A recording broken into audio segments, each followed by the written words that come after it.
Muito bom dia para você que está ligado na Rádio Bandeirantes, na Band News TV. Estamos dando início à edição de hoje do Jornal Gente. Hoje é terça-feira, dia 19 de novembro de 2024. A Polícia Federal está deflagrando hoje uma operação especial e essa operação especial já prendeu 5 pessoas que são acusadas por crimes graves da Polícia Federal atribuídos a uma tentativa de golpe de Estado e a morte de autoridades após as eleições de 2022. A operação contra-golpe está nas ruas, segundo a Polícia Federal, para desarticular uma organização responsável por ter planejado esse golpe de Estado para impedir a posse do presidente Luiz Inácio Lula da Silva. Os detalhes ainda são muito preliminares. Ao longo do dia, nós vamos entender exatamente a dimensão e as provas que recaem sobre cada um dos acusados.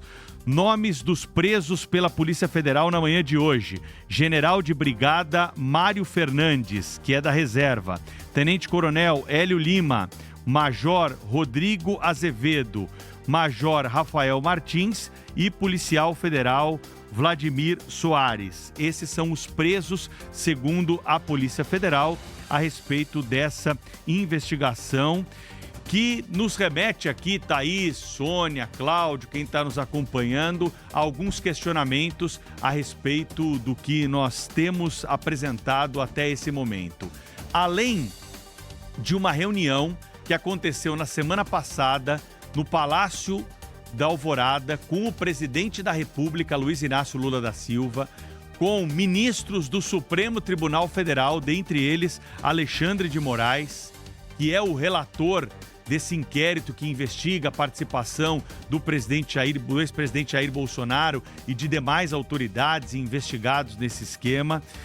Também participaram outros ministros do Supremo, como o ministro Cristiano Zanin, que foi advogado do presidente da República durante o período em que Lula foi investigado pela Lava Jato.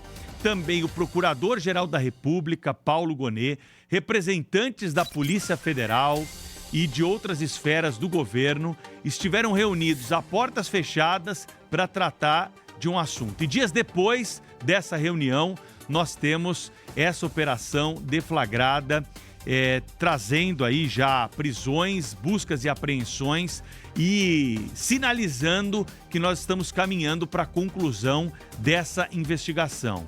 O que, claro, é preciso mostrar para a sociedade o que foi apurado pela Polícia Federal para que haja a contestação necessária no âmbito jurídico e também político, mas muito, muito mais importante do que isso é saber o que as outras autoridades têm a ver com essa investigação.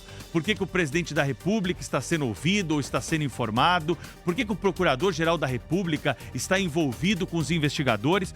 Na Lava Jato, o conluio entre eles, que acabou derrubando tudo isso, não aconteceu em mensagens trocadas pelo WhatsApp que foram vazadas por aqueles que tiveram acesso a esse conteúdo? Agora o Procurador-Geral da República vai se reunir com ministros do Supremo, com integrantes do governo federal, da Polícia Federal? Dessa forma, nós temos um rito a ser observado segundo a nossa Constituição Federal para apuração de crimes. E o que nós temos nesse caso é uma reunião a portas fechadas com todos aqueles que parecem ter interesse nessa investigação. Muito suspeita essa reunião que aconteceu na semana passada, com esse desdobramento nesta semana, eu repito aqui, em meio a uma reunião do G20, onde as atenções do mundo inteiro estão voltadas para o Brasil. Cláudio, Sônia, Thaís, essas são as informações iniciais. Claro que ao longo do jornal nós vamos trazendo mais detalhes a respeito dessa operação que está nas ruas hoje. Bom dia, Cláudio. Olá, muito bom dia. Bom dia, Pedro Campos, Thaís Freitas, Sônia Blota. A gente precisa ter mais informações sobre isso, né? É uma questão imparável, né? 2 anos depois da posse do novo presidente, continua com essa história de golpe, etc.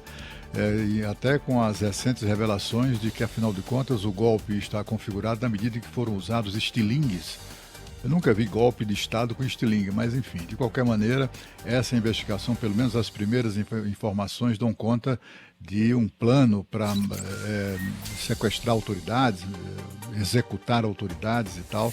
É tudo muito grave, né? Se de fato isso aconteceu, o que a gente espera é que venha a ser esclarecido, e será, né, o quanto antes, mas como o Pedro disse, muito estranho que estejam participando disso, tendo voz ativa nessas investigações, autoridades que, na verdade, precisam, não podem ter relação com qualquer tipo de investigação em relação às quais tem um interesse próprio envolvido.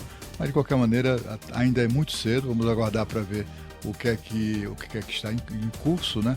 Porque, afinal de contas, vivemos no país do golpe de Estado com estilingue e com terrorista usando bombas juninas, ou bombas, como é que chama? Fogos de artifício, né? Mas é tudo muito cedo, vamos aguardar mais informações sobre esse assunto. Federal, nessa nota que foi divulgada hoje, antes da deflagração dessa operação, diz o seguinte, que o planejamento elaborado pelos investigados detalhava os recursos humanos e bélicos necessários para o desencadeamento das ações com o uso de técnicas operacionais avançadas, além da instituição de um gabinete institucional de gestão de crise a ser integrado pelos próprios investigados para o gerenciamento de conflitos institucionais originados em decorrência das ações. O Exército Brasileiro acompanhou o cumprimento dos mandados de prisão dessas 5 pessoas no Rio de Janeiro, Goiás, Amazonas e Distrito Federal. Segundo a apuração do repórter Túlio Amâncio, da Band Brasília, essa operação da Polícia Federal hoje ocorre com base em dados apagados e depois recuperados dos aparelhos eletrônicos do ex-ajudante de ordens Mauro Cid, que presta hoje novo depoimento. Então, o que a gente tem por enquanto é a informação da Polícia Federal de que deflagrou essa operação nesta manhã com 5 prisões executadas. 4 militares e 1 policial federal. Segundo a Polícia Federal, essas pessoas teriam planejado a execução de um golpe para impedir a posse de Lula logo depois da eleição dele em 2022. Bom, vamos aguardar aí mais informações a respeito desse assunto. A Polícia Federal segue nas ruas, então, buscando aí novos elementos. Lembrando que todos esses mandados são autorizados pelo ministro Alexandre de Moraes, do Supremo Tribunal Federal, que comanda não só essa, mas outras investigações também relacionadas a esses temas polêmicos no Supremo Tribunal Federal. Ao longo da manhã nós vamos ter mais detalhes e podemos fazer questionamentos também sobre os dados que estão sendo divulgados aqui pela Polícia Federal nesta grave acusação de uma tentativa de golpe de Estado que pode envolver militares e também integrantes da Polícia Federal.